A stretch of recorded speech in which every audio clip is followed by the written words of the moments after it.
On our wedding anniversary, the pub was packed the way only an Aussie family gathering can be, loud, chaotic, and already half on the piss before the mains came out. We'd booked the back room of our local, the one with the dodgy carpet and the fairy lights that never quite worked properly. Kids were running between tables, my uncle was arguing with the bartender about schooners versus pints, and Mum was telling anyone who'd listened that 15 years of marriage deserved a proper celebration. I sat there smiling, doing what I always did, keeping everything together. I'd spent weeks organizing this night. The guest list, the cake with our names piped in icing, the playlist that mixed old school Aussie rock with songs from our wedding. I even wore the dress my husband once said made me look like the woman he fell in love with. I wanted this night to mean something. I wanted it to remind us who we used to be. My husband was already a few beers deep. I noticed at the moment he leaned back in his chair, loud laugh, glass always empty before anyone else's. He was working the room, slapping backs, soaking up attention. Everyone loved him. The funny bloke. The charming one. The man who could tell a story so well you'd forget where you were. I'd fallen for that once too. When dessert plates were being cleared and the noise hit that steady roar, he stood up. No warning, just scraped his chair back and raised his glass high. Someone wolf whistled. Someone else clapped. I felt a flicker of pride. This was it, the sweet anniversary speech, the one people would talk about on the drive home. He tapped his glass with a spoon, grinning wide. All right, he said.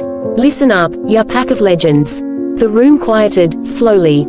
Kids were shushed. Phones came out. I turned my body towards him, heart thumping in that nervous happy way. He looked at me for a moment, just long enough for it to feel strange, then laughed. It would be wrong of me, he said, dragging the words out, to stand here tonight and not be honest. A few people chuckled, thinking it was a joke. I felt something shift in my gut, sharp and sudden. He wasn't looking at me anymore. He was staring out at everyone else, like I wasn't part of this moment at all. Marriage, he went on, swaying slightly, is about truth. About finally having the guts to say things out loud. My smile froze. I glanced around the table. Mum was nodding along proudly, Dad had his arms crossed but looked pleased, my sister was staring at her plate. That should have been my first real warning. She wouldn't meet my eye. I told myself I was being silly. That this was just nerves. That after 15 years, surely he wouldn't humiliate me in front of everyone we loved. Surely this was heading somewhere safe. He laughed again, louder this time. We've all been pretending for a long time, haven't we? The room went quiet. Not polite quiet, the kind that makes your ears ring. Someone dropped a fork. I felt he'd crawl up my neck, my hands gripping the edge of the table. I waited for him to say something nice. To talk about our kids. Our history. The way we built a life from nothing. I waited for my name. Instead, he took a long drink and said, it would be easier for everyone if I stopped pretending. I felt sick. People started shifting in their seats, uncomfortable now. Mum frowned. Dad's jaw tightened. I tried to catch my husband's eye, silently begging him to stop, to sit down, to remember where he was. He didn't look at me. That was the moment, the exact second, when I knew something was terribly wrong. Not because of what he'd said yet, but because of how alone I suddenly felt in a room full of my own family. And as he took another breath, ready to keep going, I realized this anniversary wasn't going to be remembered for love at all. He paused, like he was enjoying the suspense. The silence stretched so long it became uncomfortable, heavy, pressing down on everyone's chest. I could hear the hum of the fridge behind the bar, the scrape of a chair as someone shifted. My heart was pounding so hard I thought I might actually be sick on the table. Then he did it. He lifted his glass again and said, clear as day, it would be easier if everyone knew I'm in love with someone else. For half a second, no one reacted. It was like the words didn't make sense yet, like a joke without a punchline. I stared at him, waiting for the laugh, that nah just kidding, anything to pull us back from the edge. Instead, he turned his head. Straight towards my sister. Mum gasped so loudly it cut through the room. Oh my God, she said, hand flying to her mouth. Dad was on his feet before anyone else even moved, his chair slamming back so hard it nearly tipped over. Someone swore. Someone else said, you've got to be kidding. I couldn't breathe. My sister went white, like all the blood drained out of her face at once. She shook her head over and over, whispering, no, no, no, like if she said it enough times this would all disappear. Tears welled up in her eyes, spilling before she even wiped them away. He kept talking. As you can see, he said, gesturing clumsily, I'm done hiding. I reckon everyone deserves the truth. That's when the room exploded. What the hell is wrong with you? Mum yelled, voice cracking. My aunt stood up screaming his name. Cousins were shouting from across the room, asking if he'd lost his bloody mind. Kids started crying, confused by the sudden chaos. Phones were already out, of course they were, filming what was quickly becoming the worst night of my life. My sister broke then. She stood up, sobbing, shaking her head violently. I never wanted this, she cried. You said you'd tell her first. You promised. Those words hit harder than anything else. Tell her first, not if. When. My legs felt like jelly, but I forced myself to stand. The room spun slightly, the fairy lights blurring above me. I could feel every single person watching, waiting to see what I'd do. Waiting for me to break. He finally looked at me then. Not apologetic, not scared, relieved, like he'd just dumped a load he'd been carrying and expected me to deal with the mess. I didn't mean to hurt you, he said, hands up like that made it better. But it's been going on for a while, and I couldn't keep lying. A while, Dad roared. You're standing there humiliating my daughter and that's all you've got? Mum was crying now, full body sobs, being held by my aunt. My sister tried to come towards me, arms out, but I stepped back. The betrayal was too big, too fresh. Seeing her felt like being cut open. You used our anniversary, I said quietly, surprised my voice worked at all. In front of my family. He shrugged. Actually shrugged. I figured honesty was better than pretending. That was it. People were yelling at him to sit down, to get out, to shut up. Someone threw a napkin at his chest. My cousin called him a disgrace. The bartender hovered nearby, unsure whether to intervene or grab popcorn. I realized something in that moment, standing there while my marriage imploded in public. This wasn't an accident. This wasn't alcohol loosening his tongue. This was a performance. He wanted witnesses. He wanted to control the story. And he didn't care who he destroyed to do it. I looked around at my family, furious, heartbroken, protective, and then back at him, still clutching his glass like he was the victim here. Something inside me went calm. Cold. If he thought this was the end of the story, he was dead wrong. The shouting kept going around me, voices overlapping, anger bouncing off the walls like a storm trapped indoors. But I barely heard it anymore. Everything narrowed down to a strange, steady calm that settled in my chest. It was like my body decided panic had done enough damage and shut it off completely. My sister was still crying, makeup streaked down her face, hands shaking as she tried to explain herself to anyone who'd listen. I didn't plan for this, she kept saying. I told him it was wrong. I tried to end it. Each word felt like another crack running through something I didn't even know was still holding together. He reached for me then. Actually reached out, like this was a normal marital disagreement that just needed a quiet word. I stepped back again, firmer this time. Don't touch me, I said. The room went quiet enough to hear that sentence land. He scoffed, low and annoyed, like I was being difficult.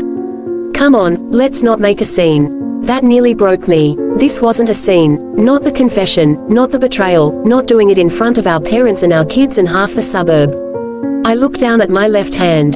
The ring felt heavier than it ever had before, like it was anchoring me to something already dead. Slowly, deliberately, I twisted it off my finger. The metal was warm from my skin. I'm not making a scene, I said, placing it on the table between us. You already did. Mum let out a sob so loud it sounded like pain tearing out of her chest. Dad stepped forward, pointing at my husband, his voice shaking with rage. You don't get to stand there and play philosopher after what you've done. You've embarrassed my daughter, in public, on purpose. My husband opened his mouth to argue, but Dad cut him off. Sit down or get out. Your choice. For once, he didn't have anything clever to say. My sister tried again, stepping closer, eyes red and desperate. Please, she whispered. I'm still your sister. I looked at her properly then. Not the little girl I grew up with. Not the woman who helped me plan this anniversary. Just someone who made a choice every day to betray me. I don't know who you are right now, I said. And I can't deal with you. She collapsed back into her chair, covering her face. Around us, the family drew lines without even speaking. Aunties moved closer to me, physically blocking him. Cousins told him to leave. Someone grabbed the kids and ushered them outside so they wouldn't see any more of this mess. The bartender finally stepped in and told him he was cut off. He laughed, sharp and bitter. Unbelievable. I tell the truth and I'm the villain. That's when something snapped in Mum. You didn't tell the truth, she shouted. You weaponized it. You chose the most humiliating moment you could find. She turned to me then, eyes fierce through the tears. You don't owe him anything. Not an explanation. Not forgiveness. Nothing. I nodded. My legs were shaking now, the calm starting to crack, but I held myself upright. I grabbed my bag from the back of the chair and slung it over my shoulder. I'm leaving, I said. Not to him. To everyone. Anyone who wants to come with me can. Dad was beside me instantly. Mum too. A wave of bodies followed, chairs scraping, voices muttering curses in his direction. He stood there alone at the table, anniversary cake untouched, ring sitting where I'd left it like evidence. As we walked out, I heard him call my name. Not softly, not lovingly, more annoyed than anything. I didn't turn around. The cold night air hit my face like a slap, and that's when the tears finally came. I leaned against the car, shaking, while Mum held my face in her hands and Dad stood guard like he always had when I was a kid. It's over, Mum said gently. And that's not a failure. That's survival. I looked back through the pub window one last time. He was still there, talking to someone, gesturing like he was explaining himself. And in that moment, I didn't feel loss, I felt free. The drive home was quiet in that heavy, exhausted way, like everyone had screamed themselves empty. Mum sat in the back with the kids, stroking their hair, whispering that everything would be alright even though none of us knew what alright looked like yet. Dad drove, jaw clenched, knuckles white on the steering wheel. I stared out the window, watching streetlights blur past, feeling like I'd just walked out of someone else's life. When we got to Mum and Dad's place, the house filled up fast. Aunties, cousins, everyone followed, bringing anger, tea, and that instinct Aussie families have to close ranks when one of their own gets hurt.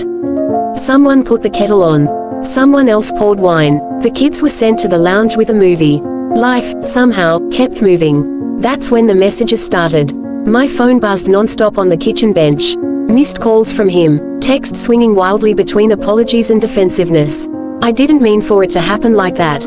Asterisk. We need to talk. Asterisk. You're overreacting. Asterisk. I didn't reply. I couldn't. Every word felt hollow now. Later that night, Dad sat beside me at the table, his voice softer than I'd heard it in years. You did nothing wrong, he said. Don't let anyone rewrite this. Mum nodded. 15 years doesn't mean you owe him the rest of your life. That landed deep. In the days that followed, the outrage spread. Family took sides, not quietly, not politely. My sister tried to reach out, letters this time, saying she was sorry, saying she was ashamed. I wasn't ready. Maybe I never would be. That hurt sat in a different place, deeper and more complicated.